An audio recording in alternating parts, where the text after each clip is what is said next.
Today we are taking a look at tactical empathy and how we can use this in our lessons and interactions with students.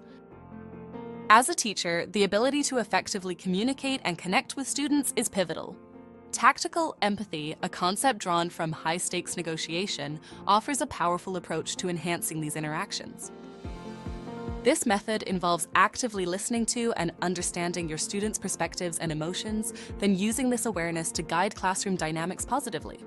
By implementing tactical empathy, you can build stronger relationships, de-escalate conflicts, and create an environment conducive to learning and growth.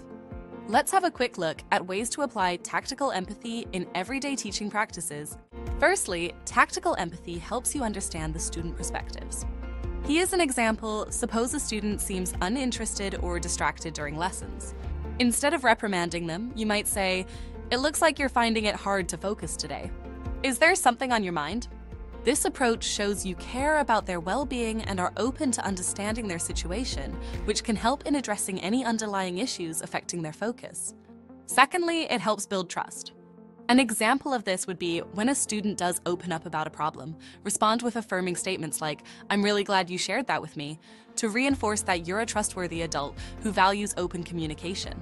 This helps build a rapport where students feel safe discussing their thoughts and feelings. Thirdly, it's very effective at de-escalating conflicts. A good classroom example of this would be if two students are having a dispute, instead of immediately imposing a resolution, facilitate a conversation where each student explains their side. Use phrases like, "It sounds like you felt upset when," to each participant. This can help each student feel understood and more willing to resolve the conflict amicably. Another added benefit of tactical empathy is that it encourages participation and engagement. For example, a student who is shy or reluctant to participate, you might say, "I noticed you looked interested in what we discussed earlier. Would you like to add something?" This shows that you recognize and value their interest, making them feel more comfortable speaking up. People often forget about how tactical empathy really supports emotional and social learning. An example of this would be, during lessons on social skills or emotional responses, use role-play scenarios where students must identify and articulate the emotions of others. Discuss these scenarios openly, focusing on understanding and empathy, and relate them to real-life situations the students might encounter. And lastly, this type of empathy allows for better feedback and critique. When providing feedback on a student's work, especially if the critique could be perceived as negative, frame it empathetically. "I can see the effort you've put in here, and I appreciate it." Let's talk about how you could strengthen this argument even more.